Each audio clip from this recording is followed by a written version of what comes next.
ലോകം ആദരിക്കുന്ന എഴുത്തുകാരനായിരുന്നു.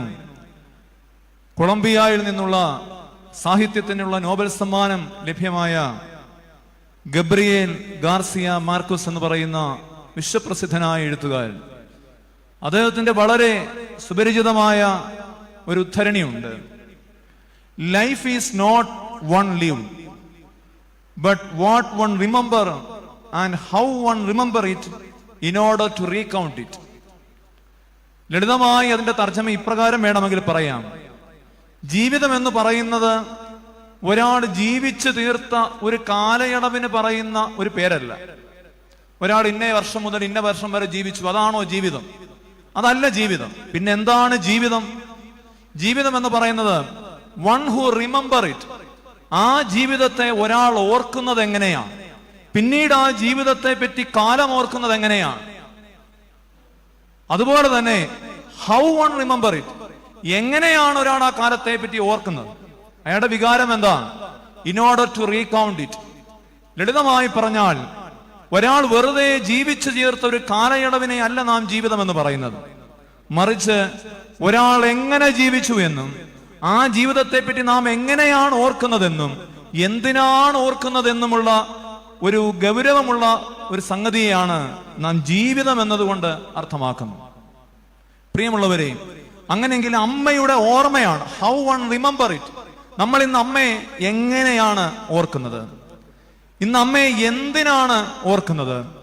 എന്തുകൊണ്ടാണ് നാം അമ്മയെ ഓർക്കുന്നത്? ഇത് മൂന്നുമാണ് ഈ ജീവിതത്തിന്റെ സാങ്കത്യം എന്ന് പറയുന്നത്. എന്തുകൊണ്ട് നാം അമ്മയെ ഓർക്കുന്നു, എന്തിന് നാം അമ്മയെ ഓർക്കുന്നു, എന്തിനു വേണ്ടി നാം അമ്മയെ ഓർക്കുന്നു?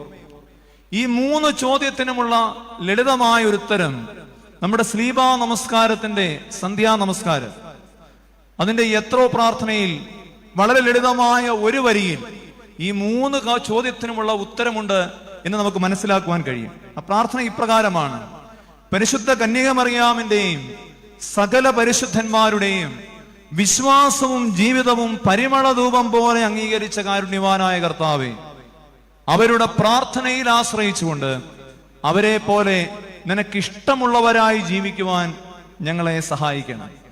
എന്തുകൊണ്ട് മാതാവിന്റെ ഓർമ്മ നാം ആചരിക്കും? ആ ജീവിതം ശ്രേഷ്ഠമാകുന്നു. ഉത്തരം ഇതിന്റെ ആദ്യ ഭാഗമാണ്. എന്തുകൊണ്ടാണ്? പരിശുദ്ധ കന്യകമറിയാമിന്റെ ജീവിതവും വിശ്വാസവും ദൈവം പരിമളധൂപം പോലെ അംഗീകരിച്ചു. അതാണ് എന്തുകൊണ്ട് അവരുടെ ഓർമ്മ ശ്രേഷ്ഠമാകുന്നു, എന്തുകൊണ്ട് അവരുടെ ഓർമ്മ നാം ആചരിക്കുന്നു. അവരുടെ വിശ്വാസവും ജീവിതവും ദൈവം തമ്പുരാൻ പരിമളധൂപം പോലെ അംഗീകരിച്ചു. ഇനി നാം ആ ഓർമ്മയെ ഓർക്കുന്നത് എങ്ങനെയാണ്? അതാണ് ആ ജീവിതത്തിന്റെ ശ്രേഷ്ഠത എന്ന് പറയുന്നത്. നാം ഇന്ന് കന്യകമറിയാമിന്റെ ഓർമ്മയെ ഓർക്കുന്നത് എങ്ങനെയാണ്? അതിനുള്ള ഉത്തരമാണ് ആ പ്രാർത്ഥനയുടെ രണ്ടാം ഭാഗം. അവിടെ പറയുന്നു, അവളുടെ പ്രാർത്ഥനയിൽ ആശ്രയിച്ചുകൊണ്ട്. നോക്കൂ, ഒരാൾ കടന്നു പോകുമ്പോൾ നമ്മൾ അയാളെ പ്രത്യേകമായി ഓർക്കുമ്പോൾ അവരുടെ പ്രാർത്ഥനയിൽ ആശ്രയിച്ചുകൊണ്ട് ഓർക്കത്തക്കവണ്ണം ശ്രേഷ്ഠമായ ജീവിതം. ഒന്ന്, എന്തുകൊണ്ട് ഓർക്കുന്നു? അവളുടെ ജീവിതവും അവളുടെ വിശ്വാസവും ദൈവം പരിമളധൂപം പോലെ അംഗീകരിച്ചത് കൊണ്ട് നാം അവളുടെ ഓർമ്മ ആചരിക്കുന്നു. എന്തുകൊണ്ട്, എങ്ങനെ ആചരിക്കുന്നു? അവളുടെ പ്രാർത്ഥനയിൽ ആശ്രയിച്ചുകൊണ്ട് ആചരിക്കുന്നു. ഇനി എന്തിനു വേണ്ടി? അതാണല്ലോ ഏറ്റവും പ്രധാനം. എന്തിനു വേണ്ടിയാണ് നാം ഈ പെരുന്നാൾ ആചരിക്കുന്നത്? അതാണ് അതിന്റെ അവസാന ഭാഗത്ത് പറയുന്നത്: അവളെ പോലെ നിനക്കിഷ്ടമുള്ളവരായി ജീവിക്കുവാൻ. ഈ പെരുന്നാൾ അർത്ഥവത്തായി തീരുന്നത് എപ്പോഴാണ് പ്രിയമുള്ളവരെ? ഏറെ മാതൃകാപരമായി ഈ പെരുന്നാൾ ഈ ദേശത്തിന് അനുഗ്രഹകരമായ നിലയിൽ നിങ്ങൾ ആചരിച്ചു, നമ്മൾ ആചരിച്ചു. ഏറെ അനുഗ്രഹകരമാണ്. പക്ഷെ എപ്പോഴാണ് ഇതിനൊരു പൂർണ്ണത ഉണ്ടാകുന്നത്? നമ്മൾ ഇതെല്ലാം ആചരിച്ചു കഴിഞ്ഞിട്ടും ദൈവത്തിനും സ്വർഗത്തിനും നമ്മളോടൊരു അനിഷ്ടമുണ്ടെങ്കിൽ ഈ പെരുന്നാൾ ആചരണത്തിന് എന്താണ് പ്രസക്തി? അതുകൊണ്ട് ഈ പെരുന്നാൾ ദൈവം നമ്മോട് ആവശ്യപ്പെടുന്നത് എന്തിനു വേണ്ടി? അവളെ പോലെ നിനക്കിഷ്ടമുള്ളവരായി ജീവിക്കുവാൻ. പ്രിയമുള്ളവരെ, ഈ പെരുന്നാൾ സന്ധ്യയിൽ ദൈവമാതാവിനെ പോലെ ദൈവത്തിന് ഇഷ്ടമുള്ളവരായി തീരുവാൻ തക്കവണ്ണം അമ്മയുടെ ജീവിതം നൽകുന്ന 3 പാഠങ്ങൾ വളരെ ചുരുങ്ങിയ സമയം കൊണ്ട് ചിന്തിച്ച് ഈ പെരുന്നാൾ സന്ദേശം അവസാനിപ്പിക്കാമെന്നാണ് ഞാൻ കരുതുന്നത്. ഒന്നാമത്, യെഹെസ്കേൽ പ്രവചനം 44-ാം അധ്യായം 2-ാം വാക്യം. അപ്പോൾ യഹോവ എന്നോട് അരുളി ചെയ്തത്, ഈ ഗോപുരം തുറക്കാതെ അടച്ചിരിക്കണം, ആരും അതിൽ കൂടി കടക്കരുത്. ഇസ്രയേലിന്റെ ദൈവമായ യഹോവ അതിൽ കൂടി അകത്ത് കടന്നത് കൊണ്ട് അത് അടച്ചിരിക്കണം. ഇത്ര മനോഹരമായൊരു വാക്യമാണത്. ഒരു ഗോപുരം യെഹെസ്കേൽ പ്രവാചകൻ കാണുന്ന ഒരു ദർശനമാണ്. ദൈവത്തിന്റെ വിശുദ്ധ മന്ദിരത്തിലേക്ക് കൊണ്ടുപോകുന്നു. അതിന്റെ കിഴക്കേ ഗോപുരത്തിങ്കൽ യെഹെസ്കേൽ നോക്കുമ്പോൾ ആ ഗോപുരത്തിന്റെ കിഴക്കേ വാതിൽ അടച്ചിരിക്കുകയാണ്. അവിടെ വെച്ച് യഹോവയായ ദൈവം യെഹെസ്കേലിനോട് പറയുകയാണ്, ഈ ഗോപുരം എന്നും തുറക്കാതെ അടച്ചിട്ടിരിക്കണം, ആരും അതിൽ കൂടി കടക്കരുത്. ഇസ്രായേലിന്റെ ദൈവമായ യഹോവ അതിൽ കൂടി അകത്ത് പ്രവേശിച്ചിരിക്കുന്നു, അതുകൊണ്ട് അതിനിമേൽ തുറക്കാതെ അടച്ചിരിക്കണം. നമുക്കറിയാം, അനവധി ഉപമാനങ്ങൾ മറിയാമിന് പിതാക്കന്മാർ വേദപുസ്തകത്തിൽ നിന്നും പഴയ നിയമത്തിൽ നിന്നും എടുത്ത് മറിയമിനെ ചേർത്ത് വെച്ച് അനവധി ഉപമാനങ്ങളും ഉപമകളും പറഞ്ഞിട്ടുണ്ട്, വിശേഷണങ്ങൾ. അതിൽ ശ്രദ്ധേയമായ ഒരു ഉപമാനമാണ് മറിയാം അടച്ചിട്ട വാതിൽ എന്നുള്ളത്. ഈ രാത്രിയിൽ ഈ പെരുന്നാളിന്റെ സന്ദേശം ഞാൻ ഇതുമായി കാലികമായി ഒന്ന് ബന്ധിപ്പിക്കുവാൻ തക്കവണ്ണം ആഗ്രഹിക്കുകയാണ്. മാതാവിന്റെ നിത്യമായ കന്യകാത്വം, ദൈവപുത്രൻ അവൾ ജന്മം നൽകിയെങ്കിലും അവളുടെ ശരീരത്തിന്റെ കന്യാവ്രത മുദ്ര ഭംഗം വരാതെയാണ് അതുണ്ടായതെന്ന വിശ്വാസം നമ്മുടെ ക്രൈസ്തവ വിശ്വാസത്തിന്റെ അടിസ്ഥാനമാണ്. ആദ്യം മുതൽ പിതാക്കന്മാർ അതിനെ സമർത്ഥിക്കുവാൻ തക്കവണ്ണം ഒരുപാട് ഉപമാനങ്ങൾ പറഞ്ഞിട്ടുണ്ട്. നമ്മുടെ രാത്രി നമസ്കാരത്തിൽ തന്നെ നമ്മൾ ചൊല്ലുന്ന ഗാനമാണ്, മോഹന സുന്ദര നാമങ്ങൾ നൽകി പൂർവിക നീതിജ്ഞ കന്യക ദാവീദിൻ മകൾ മറിയാമിനായി. എന്താണ്? നല്ല നാമങ്ങൾ, മോഹന സുന്ദര നാമങ്ങൾ പൂർവികരായ പിതാക്കന്മാർ മറിയാമിന് നൽകിയിട്ടുണ്ട്. എന്നിട്ട് പറയുകയാണ്, എന്താണ്? പൂട്ടിയ വാതിലിതെന്നേവം ഹസ്കിയേലോതി, പൂട്ടിയ തോട്ടമടച്ചോരൂറ്റെന്നേവം സ്ലേമോൻ പുരിയെന്നേവം ദാവീദും. 3 കാര്യങ്ങൾ പൂട്ടപ്പെട്ടതായിട്ട് പറയുന്നതാണ് ആ വാക്കുകളിൽ പറയുന്നത്. പൂട്ടപ്പെട്ട 3 കാര്യങ്ങൾ, അടച്ചിട്ട 3 കാര്യങ്ങൾ മറിയാമിനെ സൂചിപ്പിക്കുന്നു. അതിൽ ഒന്നാമത്തേതാണ് ഞാൻ വായിച്ച ദർശനം. എന്താണ്? ഹസ്കിയേൽ കണ്ടത് എന്താണ്? അടച്ചിട്ട വാതിൽ, മുദ്ര വെച്ചൊരു വാതിൽ. രണ്ടാമത്തേത് അടച്ചിട്ട തോട്ടം, അത് ശലോമോൻ പറയുന്നതാണ്. മൂന്നാമത്തേത് അടച്ചിട്ടിരിക്കുന്ന നഗരം. ഇത് 3ഉം ദൈവപുത്രൻ പ്രവേശിച്ചിരിക്കുന്നതിനാൽ അവന്റെ വകയാകയാൽ ഇനി ആരും അതിൽ പ്രവേശിക്കരുത്. ഇത് ആദിമസഭ എഴുതിയപ്പെട്ടത് മാതാവിന്റെ കന്യകാത്വത്തെയും മാതാവ് ജീവിതത്തിന്റെ അവസാനം വരെ സൂക്ഷിച്ച വിശുദ്ധിയുടെ വെടിപ്പിൻ മുദ്രയെയും എടുത്തു കാണിക്കുവാൻ തക്കവണ്ണമാണ്, സംശയമില്ല. പക്ഷെ ഈ കാലഘട്ടത്തിൽ, ഈ പെരുന്നാളിൽ മാതാവ് നമ്മോട് ആവശ്യപ്പെടുന്നത്, നമ്മുടെ ജീവിതങ്ങളിലും ചില വാതിലുകൾ നാം അടച്ചിടണമെന്നാണ്. ദൈവം നമ്മുടെ ഉള്ളിൽ വസിക്കുന്ന ഭവനം തന്നെയാണ് നാം ഓരോരുത്തരും. പൗലോസ്ലീഹ പറയുന്നുണ്ടല്ലോ, നിങ്ങൾ ദൈവത്തിന്റെ ഭവനമാണ്. മാതാവ് ചെയ്തത് എന്താണ്? ദൈവപുത്രൻ പ്രവേശിച്ചതിനാൽ ആ വാതിലിലൂടെ ഇനി ആരും പ്രവേശിക്കരുത്. അങ്ങനെയെങ്കിൽ ദൈവപുത്രൻ പ്രവേശിച്ചിരിക്കുന്ന ഭവനമാണ് നമ്മുടെ ആലയമെങ്കിൽ, നമ്മുടെ ശരീരമെങ്കിൽ, നമ്മുടെ കുടുംബമെങ്കിൽ, അതിനകത്ത് ആ ദൈവത്തെ കൊല്ലുന്നതായ, ദൈവത്തെ ഇറക്കി വിടുന്നതായ, ദൈവത്തെ മരിപ്പിക്കുന്നതായ മറ്റൊന്നും പ്രവേശിക്കാതിരിക്കുവാൻ നമ്മുടെ ജീവിതത്തിനും ചില അടച്ചിട്ട വാതിലുകൾ ഉണ്ടാകണം. ഈ പെരുന്നാൾ നമ്മോട് ആവശ്യപ്പെടുന്നത്, ഒന്നാമത് നമ്മുടെ ജീവിതത്തിലും നാമും മാതാവിനെ പോലെ ഒരു അടച്ചിട്ട വാതിലാകണമെന്നാണ്. എന്തിനു വേണ്ടി? നമ്മുടെ ഉള്ളിലെ ദൈവം മരിക്കാതിരിക്കുവാൻ, നമ്മുടെ ഉള്ളിലെ ദൈവത്വം നഷ്ടമാകാതിരിക്കുവാൻ മാതാവ് ചെയ്തതുപോലെ പിന്നീട് ഇതിലൂടെ ആരും പ്രവേശിക്കുവാൻ തക്കവണ്ണം പാടുള്ളതല്ല. ഏദനിൽ അമ്മ ഹവ്വായുടെ ജീവിതത്തിലേക്ക് പാപം പ്രവേശിച്ചത് എങ്ങനെയെന്നറിയാം. അവളുടെ ജീവിതത്തിന് തുറക്കപ്പെട്ട ഒരു വാതിലുണ്ട്. അതെന്താണ്? അവളുടെ ചെവിയായിരുന്നു. ആ തുറക്കപ്പെട്ട ചെവികളിലൂടെ പാപം പ്രവേശിച്ചത് കൊണ്ടാണ് പാപം ലോകത്തിലേക്ക് വന്നതെങ്കിൽ ഇവിടെ ഇതാ അമ്മ അടച്ചിട്ട വാതിലാണ്. അവളുടെ ഉള്ളിലേക്ക് വചനം പ്രവേശിച്ചു കഴിഞ്ഞപ്പോൾ ഇതാ ഞാൻ കർത്താവിന്റെ ദാസി എന്ന് പറഞ്ഞ് അവൾ അത് സ്വീകരിച്ച് അവൾ അത് ഹൃദയത്തിൽ സംഗ്രഹിച്ചു. അവിടെ നിന്നൊന്നും വെളിയിലേക്ക് പോയില്ല. അവിടെ ഉള്ളിലേക്ക് പ്രവേശിച്ച ദൈവം മരിക്കാതിരിക്കുവാൻ ജീവിതത്തിന്റെ അവസാനം വരെ അവൾ കാത്തു സൂക്ഷിച്ച വിശുദ്ധിയുടെ മുദ്രയാണ് നാം അടച്ചിട്ട വാതിൽ എന്ന് പറയുന്നത്. നമ്മുടെ ജീവിതത്തിലും നാം പ്രത്യേകം ഓർക്കണം പ്രിയമുള്ളവരെയും, ക്രിസ്തീയ ജീവിതം അതൊരു കോൺസിക്രേറ്റഡ് ലൈഫാണ്, മുദ്രിതമായ ജീവിതമാണ്, അടയ്ക്കപ്പെട്ട ജീവിതമാണ്. ഇന്ന് മനുഷ്യന് വേഗം നഷ്ടമാകുന്നത് ദൈവത്തെയാണ്, മറ്റൊന്നുമല്ല. ഇന്ന് മനുഷ്യൻ ഈ ലോകത്തിൽ പെട്ടെന്ന് നഷ്ടമായിക്കൊണ്ടിരിക്കുന്നത് അവന്റെ ദൈവത്വമാണ്, അല്ലെങ്കിൽ അവന്റെ ഉള്ളിലെ ദൈവാനുഭവങ്ങളാണ്. കാരണം എന്തെന്നറിയാമോ? ഇന്നിങ്ങനെ അടയ്ക്കപ്പെട്ട വാതിലുകൾക്ക് പകരം എല്ലാ ജീവിതത്തിന്റെ എല്ലാ വാതായനങ്ങളും തുറന്നിട്ട്, ഇന്ന് ഓപ്പൺ മാർക്കറ്റാണ്, എല്ലാം തുറന്നിടുകയാണ്. തുറന്നിട്ട വാതായനങ്ങളിലൂടെ ഇങ്ങനെ നമ്മൾ ജീവിതത്തിന്റെ ആസ്വാദനത്തിന്റെ ഓരോ വാതിലുകളായി മനുഷ്യൻ തുറന്നിട്ട് അവന്റെ ഭവനത്തിലേക്കും അവന്റെ കുടുംബ ജീവിതത്തിലേക്കും അവന്റെ വ്യക്തി ജീവിതത്തിലേക്കും സഭാ ജീവിതങ്ങളിലും എല്ലാം തുറന്നിട്ട് കഴിഞ്ഞപ്പോൾ ഉള്ളിലെ ദൈവം മരിക്കത്തക്കവണ്ണം ലോക മനുഷ്യനെ കീഴടക്കുന്ന ഒരു പ്രവണതയിൽ നാം ഇന്ന് ലോകത്തിൽ ആയിരിക്കുകയാണ്. അതിന്റെ ദുരന്തങ്ങളാണ് നാം ഓരോരുത്തരും കണ്ടുകൊണ്ടിരിക്കുന്നത്.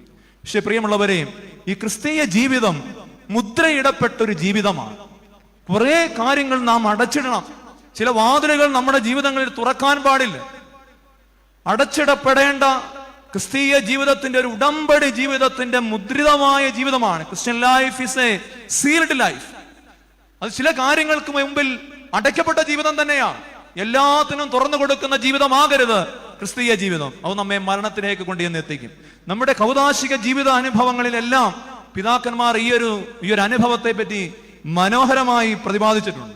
വിശുദ്ധ മാമോദീസ എടുത്താട്ടെ, മാമോദീസായിൽ കുഞ്ഞിനെ തല തൊടുമ്പോൾ ഏറ്റുപറയിപ്പിക്കുന്ന സമയത്ത് പറയുന്നു, അതിന് തൊട്ടു മുമ്പ് പ്രാർത്ഥിക്കുന്നതാണ്. എന്താണ് പുരോഹിതൻ പ്രാർത്ഥിക്കുന്നത്?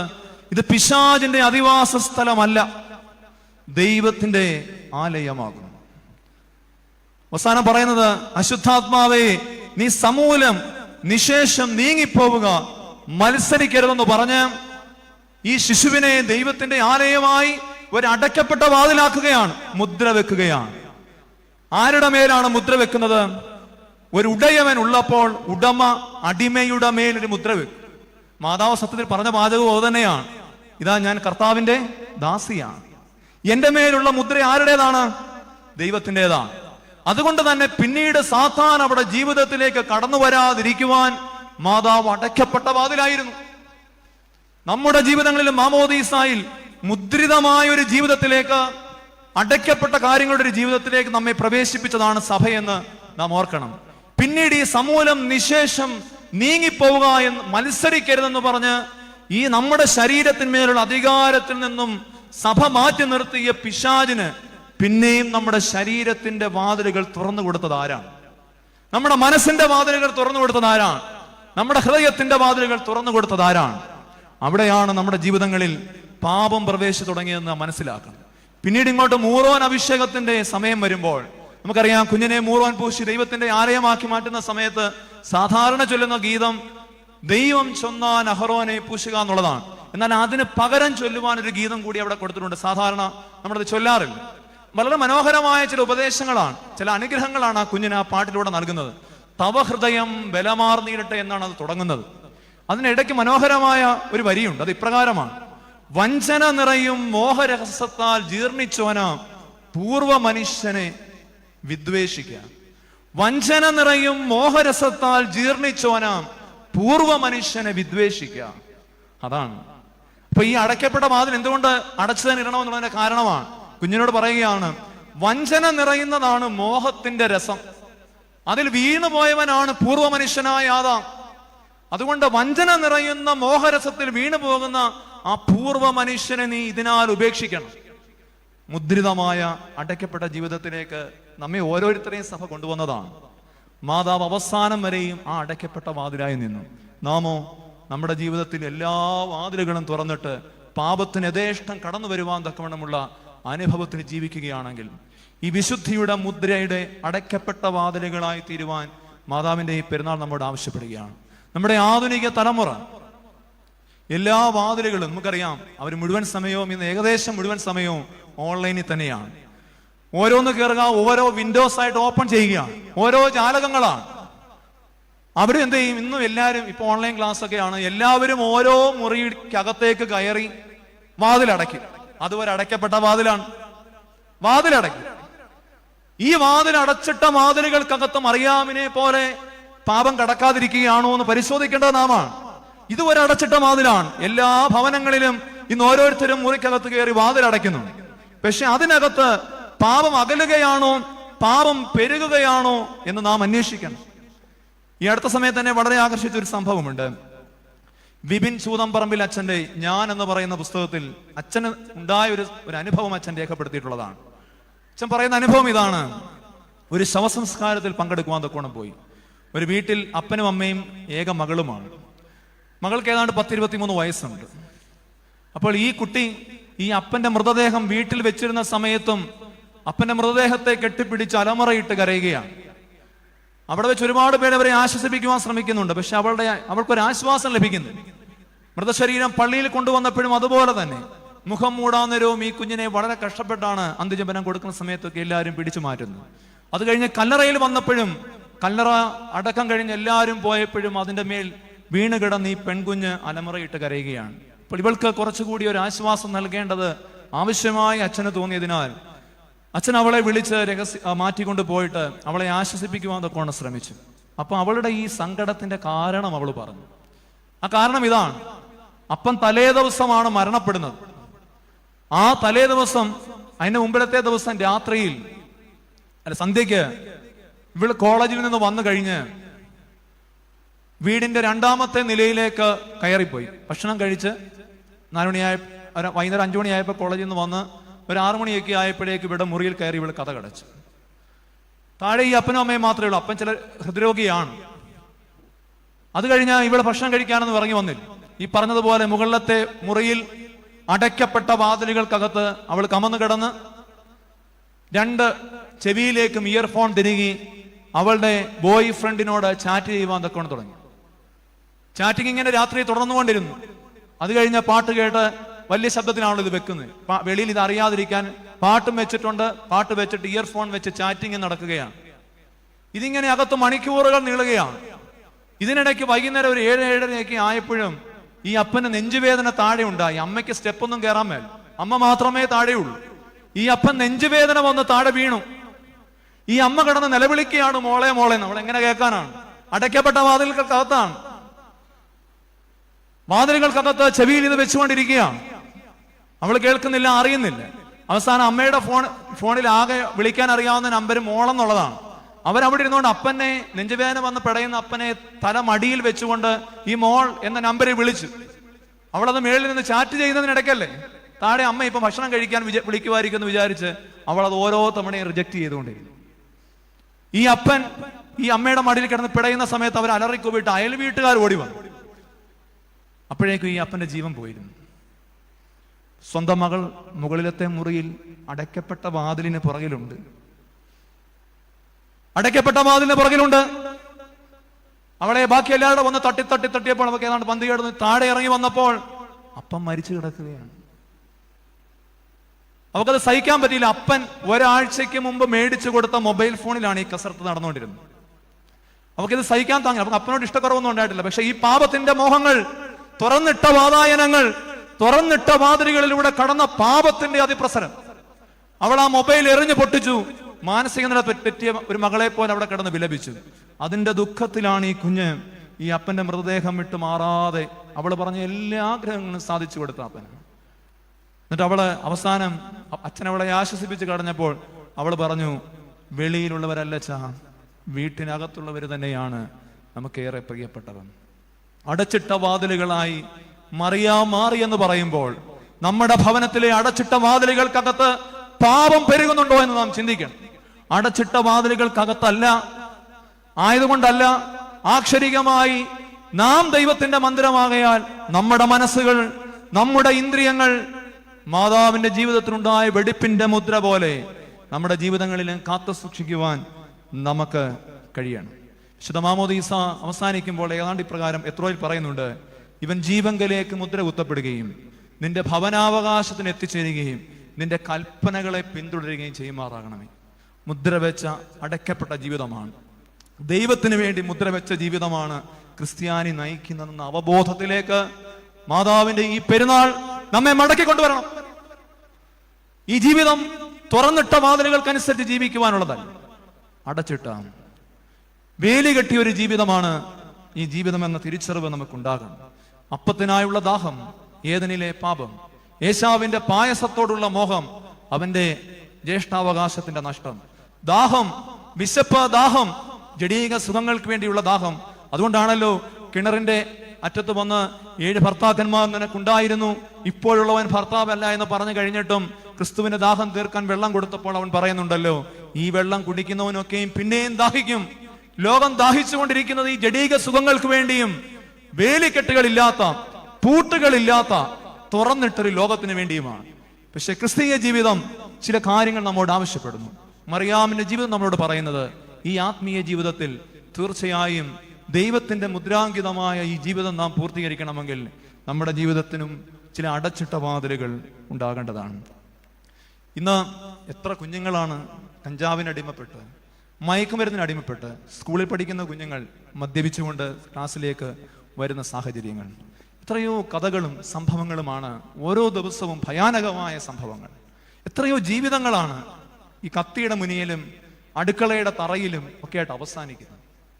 ഈ ജീവിതങ്ങൾ തുറന്നിട്ട വാതിലുകൾ നമ്മുടെ ജീവിതങ്ങളിൽ പാപത്തെ വല്ലാതെ കയറ്റിയിട്ടുണ്ടെന്നുള്ള ബോധ്യം നമുക്കുണ്ടാകണം. ദൈവം നമ്മിൽ നിന്ന് അകന്നു പോകുവാനിടയാകുന്നതൊന്നും നമ്മുടെ ജീവിതത്തിൽ ഉണ്ടാകരുത്. ലോകപ്രശസ്തനായ എഴുത്തുകാരനായിരുന്നു ദസ്തയേവ്സ്കി. അദ്ദേഹം പക്ഷെ അനവധിയായി ലോകമോഹങ്ങളിലേക്ക് വീണുപോയ ഒരാളാണ്.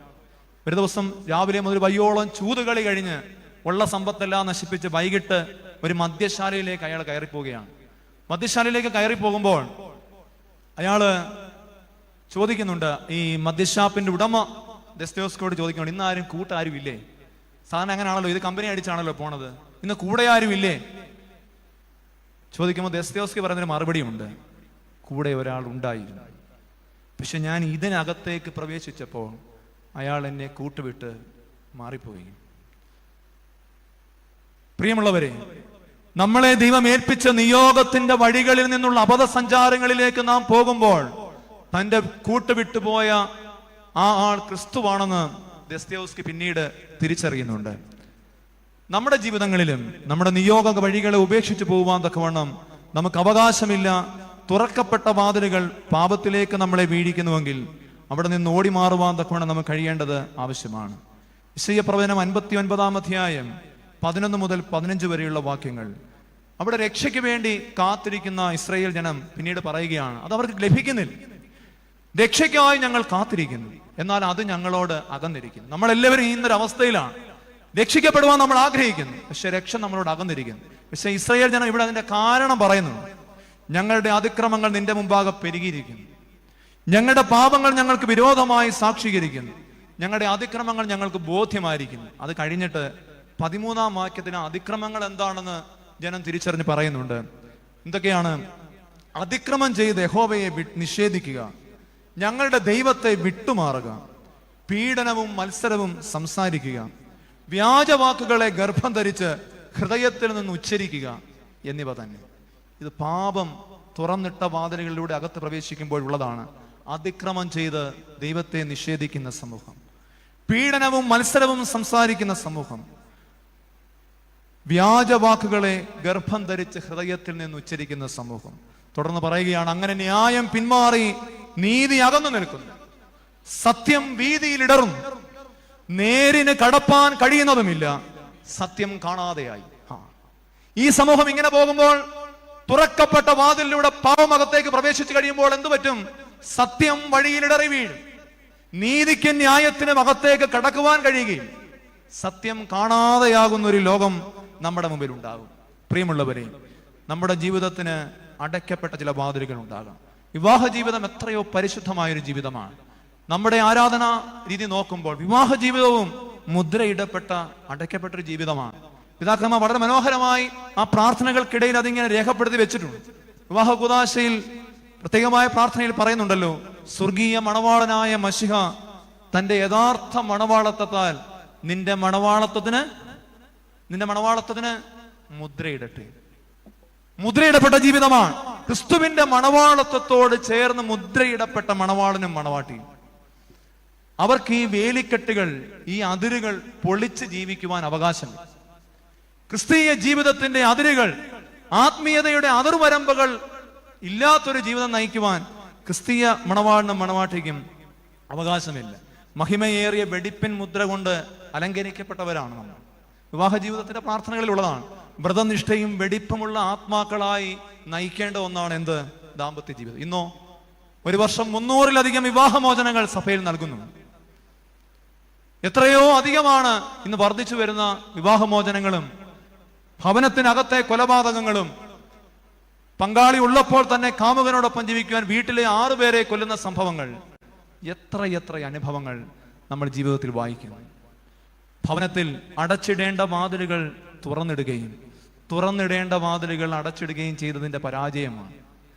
നമ്മൾ നോക്കണം, മാതാവിന്റെ ജീവിതത്തിലേക്ക് നോക്കണം. എത്ര ഭംഗിയായിട്ടാണ് ഈ അടച്ചിട്ട വാതിലുകളുമായി ആ കുടുംബത്തെ വിശുദ്ധ കുടുംബമായി മറിയാം മുന്നോട്ട് കൊണ്ടുപോയത്. ഒരു ചെറിയ ഉദാഹരണം മാത്രം പറയാം. മറിയാം ദൈവത്തിന്റെ അമ്മയാണ്. യോസേപ്പ് പ്രായമായ മനുഷ്യനാണ്. പെരുന്നാളിന് പോയി കുഞ്ഞിനെ കാണാതെ അവർ തിരിച്ച് 3 ദിവസത്തെ വഴി പിന്നെ യാത്ര ചെയ്ത് അവർ ദേവാലയത്തിലേക്ക് മടങ്ങി വന്നിട്ട് അമ്മ കുഞ്ഞിനോട് പറയുന്നൊരു കാര്യമുണ്ട്. അതിലെ ഒരു ഓർഡറാണ് നിങ്ങൾ നോക്കേണ്ടത്. വേണേ അമ്മ പറയും, നീ എന്താ കുഞ്ഞ ഇവിടെ ഇരിക്കുന്നത്, ഞാൻ എത്ര ദിവസമായിട്ട് നിന്നെ നോക്കുന്നു എന്നല്ലേ അമ്മ പറയേണ്ടത്, വിഷമിക്കുന്ന അമ്മ. പക്ഷെ അമ്മ എന്ന് പറഞ്ഞത് ആ ഒരു വാചകം നിങ്ങൾ നോക്കണം. അമ്മ എന്ന് പറയുന്നറിയാമോ? നിന്റെ അപ്പനും ഞാനും നിന്നെ എത്രമാത്രം അന്വേഷിച്ചു എന്നറിയാം. അതിൽ പോലും നോക്കിയാട്ടെ, വൃദ്ധനായ അപ്പനാണ്, പക്ഷെ കുടുംബ ജീവിതത്തിൽ കൊടുക്കേണ്ട സ്ഥാനമാണത്. കുഞ്ഞിനോട് സംസാരിക്കുമ്പോൾ പറയുകയാണ്, ഞാനും നിന്റെ അപ്പനൊന്നല്ല, നിന്റെ അപ്പനും ഞാനും. കുടുംബ ജീവിതത്തിന്റെ ചില നിയമങ്ങളും ചില വഴികളും നാം ഒരിക്കലും ലംഘിക്കരുതാത്ത ചില വഴികൾ, ചില കാര്യങ്ങൾ അടച്ചിടേണ്ടത് തന്നെയാണ്. പ്രിയമുള്ളവരെ, അത് മനസ്സിലാകണമെങ്കിൽ കുടുംബജീവിതവും സഭ പോലെ കോട്ട കെട്ടിയൊരു ജീവിതമാണ്. കോട്ട കെട്ടി കാക്കേണ്ട ജീവിതമാണ്. ആരാൽ കോട്ട കെട്ടപ്പെടണം? ദൈവത്താൽ കോട്ട കെട്ടപ്പെടണം. നമ്മുടെ വിവാഹ കൂദാശയിൽ പാടുന്ന മനോഹരമായ ഒരു ഗീതത്തിൽ അത് എത്ര മനോഹരമായിട്ടാണെന്നറിയാമോ? സഭയുടെ ബന്ധവുമായി ബന്ധപ്പെട്ട് പറഞ്ഞിട്ടുള്ളത്. സഭയോതും തന്നെ 3 കോട്ടകൾ ചുറ്റുന്നു, വഞ്ചകനാം ദുഷ്ടാത്മാവിൻ ഉള്ളിൽ പുകിട ബന്ധിച്ചവയ അന്യോന്യം 3 കോട്ടകളിടയിൽ സ്ഥലമില്ലിവ പാർത്താൽ താതസുതാമലറൂഹായാം ഏകത്വം തൃത്വം മഹിമയെഴും മണവാട്ടി സമം മാധ്യമേവുന്നേൻ ഹാലേലുയ്യ ഓ ഹാലേലുയ്യ. സഭയെ പറ്റി പറയുന്നത് തന്നെയാണ് കുടുംബവും വ്യക്തിജീവിതവും. അങ്ങനെ തന്നെയാണ്. വ്യക്തിജീവിതത്തിന് നമ്മളെ കോട്ട കെട്ടുന്നത് ആരാണ്? പാദസുതാമല റൂഹായാം ഏകത്വം തൃത്വം. തൃത്വനാമത്തിൽ മാമോദീസായിൽ മുദ്രയിടപ്പെട്ട ജീവിതം, വേലി കെട്ടിയ ജീവിതം. വിവാഹ ജീവിതത്തിലേക്ക് വരുമ്പോഴും തൃത്വത്താൽ കോട്ട കെട്ടപ്പെട്ട ജീവിതം. ഈ കോട്ടയുടെ വാതിൽ അങ്ങനെ തുറന്നു കൊടുക്കുവാനുള്ളതല്ല. മറിയാമിന്റെ ജീവിതം നമ്മോട് പഠിപ്പിക്കുന്നത് നമ്മുടെ ജീവിതത്തിന് ചില കോട്ടകളുടെ അനുഭവമുണ്ടെന്നാണ്. റോമാലേഖനം 13-ാം അധ്യായം 11 മുതൽ 14 വരെയുള്ള വാക്യങ്ങൾ. നാം വിശ്വസിച്ച സമയത്തേക്കാൾ രക്ഷ ഇപ്പോൾ നമുക്ക് അധികം അടുത്തിരിക്കുന്നു. രാത്രി കഴിവാറായി, പകൽ അടുത്തിരിക്കുന്നു. അതുകൊണ്ട് നാം ഇരുട്ടിന്റെ പ്രവൃത്തികളെ വെച്ച് കളഞ്ഞ് വെളിച്ചത്തിന്റെ ആയുധവർഗം ധരിച്ചു കൊള്ളുക. പകൽ സമയത്തെന്ന പോലെ നാം മര്യാദയായി നടക്കാം. വെറിക്കൂത്തുകളിലും മദ്യപാനങ്ങളിലുമല്ല, ശയനമോഹങ്ങളിലും ദുഷ്കാമങ്ങളിലുമല്ല, പിണക്കത്തിലും അസൂയയിലുമല്ല, കർത്താവായ യേശുക്രിസ്തുവിനെ തന്നെ ധരിച്ചു കൊള്ളുവീൻ. മോഹങ്ങൾ ജനിക്കുമാറ് ജഡത്തിനായി ഇനി ചിന്തിക്കരുത്. ജഡത്തിന്റെ വാതിലുകളെ തുറന്നു കൊടുക്കരുത്. മോഹങ്ങൾ ജനിക്കുമാറ് ജഡത്തിന്റെ വാതിലുകൾ മറിയാൻ തുറന്നു കൊടുക്കാതിരുന്നത് കൊണ്ടാണ് അവർക്ക് ക്രിസ്തുവിനെ ധരിക്കുവാൻ തക്കവണ്ണം കഴിഞ്ഞത്. മറിയാമിന്റെ ഈ പെരുന്നാൾ നമ്മോട് ഈ പെരുന്നാളിൽ ആവശ്യപ്പെടുന്നത് നമ്മുടെ ജീവിതങ്ങളുടെ ഉള്ളിലെ ദൈവം മരിക്കാതിരിക്കത്തക്കവണ്ണം നമ്മുടെ ജീവിതത്തിന് ഒരടച്ചിട്ട വാതിലുകൾ ഉണ്ടാകണമെന്നുള്ളതാണ്. ഒരടച്ചിട്ട വാതിലുകളെ, എല്ലാ വാതിലുകളും തുറന്നിട്ട് പാപത്തിന് കടന്നു വരുവാൻ അവസരം കൊടുത്ത് ദൈവത്തെ നമ്മുടെ ജീവിതങ്ങളിൽ നിന്ന് പടിയിറക്കരുത്. ദൈവത്തിന്റെ ആലയമായി രൂപപ്പെട്ടിട്ടുള്ള നമ്മുടെ ശരീരങ്ങളെ ദൈവത്തിന് ഹിതകരമായ ആലയങ്ങളായി മടക്കി നൽകുവാൻ തക്കവണ്ണം കഴിയണം.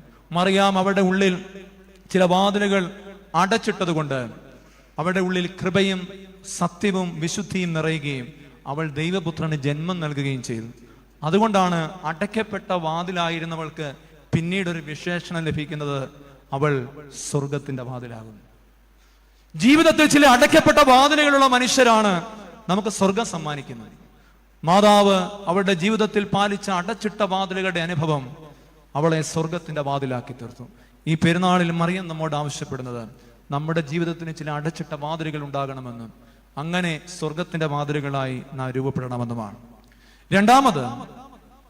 രണ്ടാമത് മാതാവിന്റെ ജീവിതം ദൈവത്തിന് ഇഷ്ടമുള്ളവരായി തീരുവാൻ തക്കവണ്ണം മാതാവിന്റെ ജീവിതം നമ്മോട് ആവശ്യപ്പെടുന്ന രണ്ടാമത്തെ കാര്യം, ഈ പെരുന്നാളിൽ പ്രത്യാശയുടെ സുവിശേഷമായി നാം മാറണമെന്നുള്ളതാണ്. To being a gospel of hope. ഈ ലോകത്തിൽ പ്രത്യാശയുടെ സുവിശേഷമായി മാറുവാൻ തക്കവണ്ണം നമുക്ക് കഴിയണം.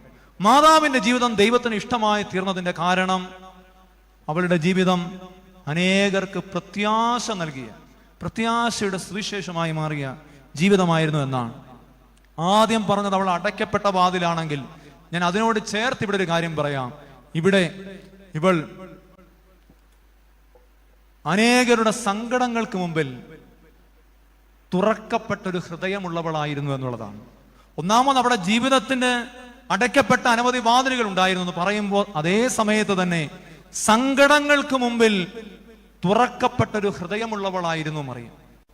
ആ തുറക്കപ്പെട്ട ഹൃദയം ഉണ്ടാവുക എന്നുള്ളതാണ് ഈ പെരുന്നാളിൽ മറിയമിനെ പോലെ ദൈവത്തിന് ഇഷ്ടമുള്ളവരായി തീരുവാൻ നമുക്ക് ചെയ്യുവാൻ തക്കവണ്ണം കഴിയുന്ന കാര്യം.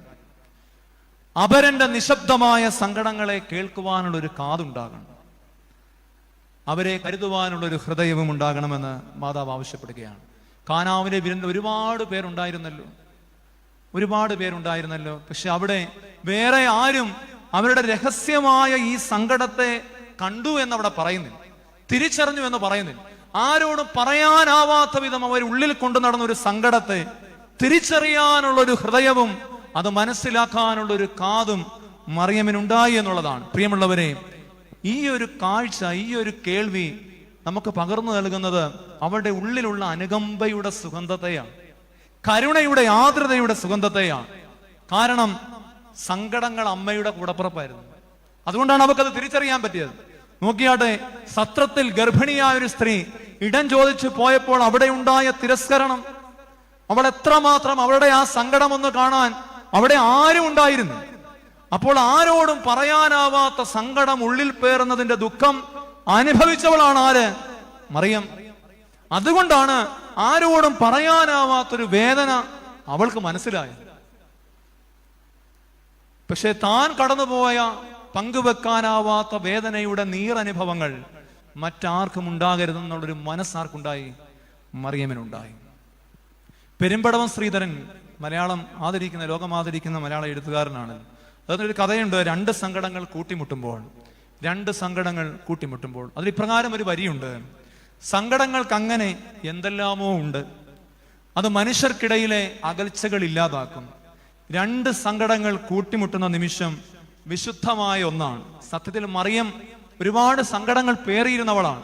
അതുകൊണ്ടാണ് അവിടുത്തെ ആ സങ്കടത്തെ അവൾക്ക് ഉൾക്കൊള്ളാൻ പറ്റിയതും ആ ഒരു നിമിഷം വിശുദ്ധമായതും. അതുകൊണ്ടാണ് ദൈവപുത്രന്റെ ആദ്യത്തെ അത്ഭുതം അവിടെ പിറന്നത്. പ്രിയമുള്ളവരെ, ഒരേപോലെ സങ്കടത്തിലും വിഷമത്തിലും ആയവളാണ് എലിസബത്തും മറിയമും. എന്നാലും മറിയാം ഓടിപ്പോയതും അവർ ഒരുമിച്ച് കണ്ടുമുട്ടിയതും ഇതുപോലെ രണ്ട് സങ്കടങ്ങൾ കൂട്ടിമുട്ടിയ അതുല്യമായൊരു നിമിഷമായിരുന്നു. ആ വിശുദ്ധമായ നിമിഷത്തിന്റെ ലക്ഷണമായിരുന്നു പരിശുദ്ധ റൂഹായുടെ ആവാസത്താൽ അവരുടെ ഉള്ളിൽ കിടന്ന് കുഞ്ഞ് വെമ്പിയത്. നമ്മുടെ ജീവിതങ്ങളിൽ എപ്പോഴെങ്കിലും നമ്മുടെ സങ്കടവും മറ്റാരുടെയെങ്കിലും സങ്കടവും തമ്മിൽ കൂട്ടിമുട്ടിയ ഒരു വിശുദ്ധമായ നിമിഷം ഉണ്ടായിട്ടുണ്ടോ? അത് തിരിച്ചറിയാനുള്ള അനുകമ്പയുടെ ഒരു മനസ്സ്, അങ്ങനെ വിശുദ്ധമായ ഒരു നിമിഷം നമ്മുടെ ജീവിതങ്ങളിൽ എപ്പോഴെങ്കിലും ഉണ്ടായിട്ടുണ്ട്. ഉണ്ടെങ്കിൽ അവിടെ അത്ഭുതം നടക്കും, ഉണ്ടെങ്കിൽ അവിടെ ആത്മാവിന്റെ അധിവാസം നടക്കും. മറിയമിന്റെ ജീവിതത്തിൽ അതുണ്ടായി. ഈ സങ്കടങ്ങൾ ഉള്ളവർക്ക് നല്ല വേവലിംഗ്, അവർക്ക് മനസ്സിലാകും അങ്ങോട്ടും ഇങ്ങോട്ടും. എങ്കിൽ മാത്രമേ അവരുടെ ജീവിതങ്ങളിൽ പ്രത്യാശയുടെ സുവിശേഷമാകാൻ പറ്റുകയുള്ളൂ. ഒരു കുഞ്ഞ് പെറ്റിനെ, നമുക്കറിയാം പെറ്റ് ഷോപ്പ് ഉണ്ടല്ലോ, പട്ടികളെയും ലവ് ബേർഡ്സിനെയൊക്കെ വളർത്തുന്ന കടയിൽ ചെന്ന് അവനൊരു നായക്കുട്ടിയെ വേണം, ഒരു പട്ടിക്കുഞ്ഞിനെ വേണം. അവൻ അവിടെ ചെന്നു. അപ്പോൾ 7-8 പട്ടിക്കുഞ്ഞുങ്ങൾ നല്ല ആരോഗ്യമുള്ളത്. അവനെ കണ്ടപ്പോൾ തന്നെ അതിനകത്തോട്ട് കയറ്റി വിടുമ്പോഴേ അവൻ്റെ അടുക്ക വന്ന് അവൻ്റെ കാലെ നക്കുന്നത്, കയ്യെ നക്കുന്നത്, നല്ല ആരോഗ്യമുള്ള ഓടിക്കളിക്കുന്ന കുഞ്ഞുങ്ങൾ, പട്ടിക്കുഞ്ഞുങ്ങൾ ധാരാളമാണ്. പക്ഷെ അവൻ നോക്കിയപ്പോൾ ഒരു പട്ടിക്കുഞ്ഞ് മാത്രം ഇങ്ങനെ ഏന്തി വലിഞ്ഞ്, അത് അല്പം മുടന്തുള്ള പട്ടിക്കുഞ്ഞാണ്. അപ്പം ബാക്കിയുള്ള പട്ടികൾക്കൊക്കെ $5 വിലയാണ്, $5. അപ്പം പക്ഷേ ഇവൻ ഓരോന്നിൻ്റെ വില പറഞ്ഞു കഴിഞ്ഞിട്ട് ഈ കുഞ്ഞ് പറഞ്ഞു, എനിക്ക് ആ മുടന്തുള്ള, ആ നടക്കാൻ വിഷമമുള്ള ആ കുഞ്ഞിനെ മതി. അപ്പം കടക്കാരൻ ഇവൻ്റെ ഇത് കണ്ടിട്ട് പറഞ്ഞു, ഇവന് പൈസ ഇല്ലാഞ്ഞിട്ടായിരിക്കും. അപ്പം അയാൾ പറഞ്ഞു, അങ്ങനെയാണെങ്കിൽ നീ അത് ഇവർ വയ്യാത്ത കുഞ്ഞിനെ മതിയെന്ന് പറയുകയും ചെയ്തു, അതിന് നീ വേണേ വെറുതെ എടുത്തു. അപ്പം അത് എനിക്ക് വെറുതെ വേണ്ട, പൈസ കൊടുത്ത് തന്നെ അവൻ ആ പട്ടിക്കുഞ്ഞിനെ മേടിച്ചു. പക്ഷെ അപ്പോൾ ഈ കടക്കാരൻ വലിയ അത്ഭുതമായി. അയാൾ ഈ കുഞ്ഞിനെ ഈ കവറിനകത്താക്കി ഈ പട്ടിക്കുഞ്ഞിനെ മേടിച്ച് ഇങ്ങനെ തോളിൽ വെച്ച് അവനിങ്ങനെ പോകാനിറങ്ങുമ്പോൾ ഈ കടയുടെ ഉടമസ്ഥൻ ചോദിച്ചു, വൈ, എന്തുകൊണ്ടാണ് ഇതുണ്ടായിരുന്നിട്ട് നീ ഇതിനെ തിരഞ്ഞെടുത്തത്? അപ്പോഴാണ് ഈ 12 വയസ്സുള്ള 14 വയസ്സുള്ള ഈ ബാലൻ അവൻ്റെ പാൻസ്, ഒരു കാലിൽ വലത് കാലിൻ്റെ പാൻസ് ഒന്ന് ചുരുട്ടി മേലോട്ട് വെച്ച് കാണിച്ചപ്പോൾ അവന് മുട്ടിന് താഴെ വെച്ച് കാലില്ല. അവൻ കൃത്രിമമായ കാല് വെച്ചുകൊണ്ടാണ് നടക്കുന്നത്. അവനത് കാണിച്ചു കൊടുത്തിട്ട് ആ കടക്കാരൻ എന്നോട് പറഞ്ഞു, എന്നോടൊപ്പം ഓടിക്കളിക്കാൻ ഇതിനെ പറ്റൂ, അവരോടൊപ്പം ഓടാൻ എനിക്ക് പറ്റില്ല. എന്നോടൊപ്പം ഓടാൻ കഴിയും, പിന്നെ അതിനെയും എനിക്ക് നല്ലതുപോലെ മനസ്സിലാക്കും. ഈ ഒരു മനോഭാവങ്ങളിലേക്ക് വരുമ്പോഴാണ് പ്രിയമുള്ളവരെ അനുകമ്പയുടെ, ആർദ്രതയുടെ ആത്മീയത, പ്രത്യാശയുടെ ദീപമായി, സുവിശേഷമായി നാം ചിലപ്പോഴൊക്കെ മാറണത് അങ്ങനെയാണ്. നമ്മുടെ ദൈവവും അനുകമ്പയുള്ള ദൈവമായിരുന്നത്. വിശുദ്ധ മത്തായിയുടെ സുവിശേഷം 12-ാം അധ്യായം 20-ാം വാക്യം എത്ര മനോഹരമായൊരു വാക്യമാണെന്നറിയാമോ? ചതഞ്ഞ ഞാങ്ങണ അവൻ ഒടിച്ചു കളയുകയില്ല, പുകയുന്ന തിരി കെടുത്തി കളയുകയുമില്ല. നമ്മുടെ ദൈവത്തിന്റെ സ്നേഹമാണത്. ചതഞ്ഞു കിടക്കുന്ന ഞാങ്ങണ ആരും ഒന്ന് പിടിച്ചാൽ തന്നെ അത് ഒടിഞ്ഞു പോകും. പുകയുന്ന തിരി അങ്ങോട്ടൊന്ന് ചെന്ന് ഊതിയാൽ മതി, അത് കെടും. പക്ഷെ നമ്മുടെ ദൈവം ചതഞ്ഞ ഞാങ്ങണ ഒടിഞ്ഞു പോകണമെന്ന് ആഗ്രഹിക്കുന്ന ദൈവമല്ല, പുകയുന്ന തിരി കെടുത്തിക്കളയണമെന്നും ആഗ്രഹിക്കുന്ന ദൈവമല്ല.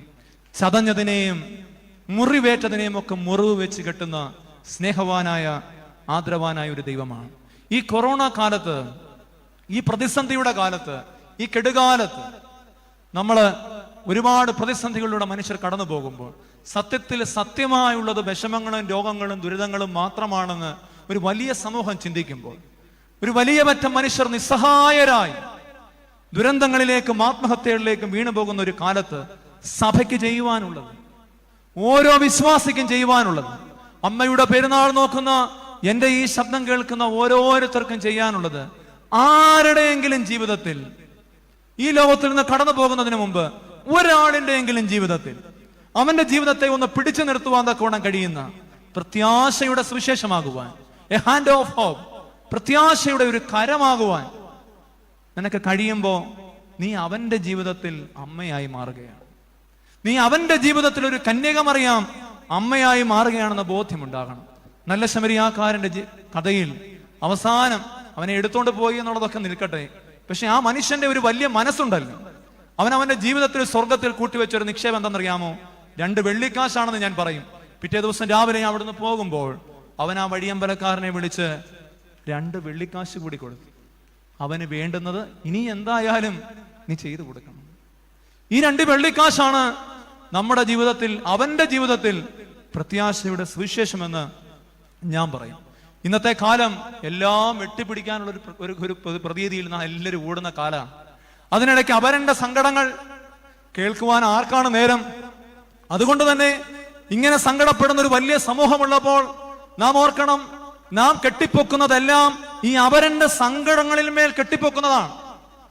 ഇതിനെപ്പറ്റി വലിയ വേദനിച്ചൊരു പിതാവായിരുന്നു നമ്മെ നയിച്ച അഭിയന്ന ഗീവർഗീസ് മാർ ഒസ്താത്യോസ് തിരുമേനി. അദ്ദേഹത്തിന്റെ തിയോളജി ഓഫ് ക്ലാസ്ലെസ് സൊസൈറ്റി എന്ന പുസ്തകത്തിൽ തിരുമേനി പറയുന്ന ഒരു വാചകമുണ്ട്: The world is full of incomplete towers of Babel. They repeat to us the same old story. That which God builds will be complete and perfect. അവരന്റെ സങ്കടങ്ങളിൽ മേൽ നമ്മളിങ്ങനെ നമ്മുടെ സുഖസൗകര്യങ്ങൾ പൊക്കിക്കെട്ടി പോകുമ്പോൾ തിരുമേനി പറയുകയാണ്, ഇന്ന് ലോകം മുഴുവൻ the world is full of incomplete towers of Babel. പൂർത്തിയാക്കപ്പെടാത്ത തകർന്നു പോയ ബാബേൽ ഗോപുരങ്ങൾ കൊണ്ട് ഇന്ന് ലോകം നിറഞ്ഞിരിക്കുകയാണ്. നമുക്ക് ചുറ്റും ഇങ്ങനെ അഹങ്കാരത്തിന്റെ, സ്വാർത്ഥതയുടെ ബാബേൽ ഗോപുരങ്ങൾ തകർന്നടിഞ്ഞിരിക്കുന്ന ഒരു ലോകമാണ് നാം ഇന്ന് ജീവിക്കുന്നത്. അതുകൊണ്ട് തിരുമേനി പറയുകയാണ്, ഇതൊക്കെ നമ്മളോട് പറയുന്നത് ഒരേ സത്യമാണ്. എന്താണ് ആ സത്യം? ദൈവം പണിതത് മാത്രമേ പൂർണ്ണതയുള്ളതുള്ളൂ. ദൈവം പണിതത് മാത്രമേ നിലനിൽക്കുന്നതുള്ളൂ. അതുകൊണ്ട് നമ്മുടെ ജീവിതങ്ങളിൽ ഈ അപരന്റെ സങ്കടങ്ങൾക്ക് നിരാശ നൽകിക്കൊണ്ട് പ്രത്യാശയുടെ അനുഭവത്തിലേക്ക് അവനെ നയിക്കാതെ നാം നേടിയെടുക്കുന്നതെല്ലാം നമ്മെ ദുഃഖത്തിന്റെ ചുഴിയിലേക്ക് കൊണ്ടു എത്തിക്കുമെന്നുള്ളതിന് യാതൊരു സംശയവുമില്ല. സങ്കടങ്ങൾ ഉണ്ടാകുന്നതല്ല സത്യത്തിൽ വലിയ ദുഃഖം, സങ്കടങ്ങളിൽ ഒറ്റപ്പെട്ടു പോകുന്നതാണ്.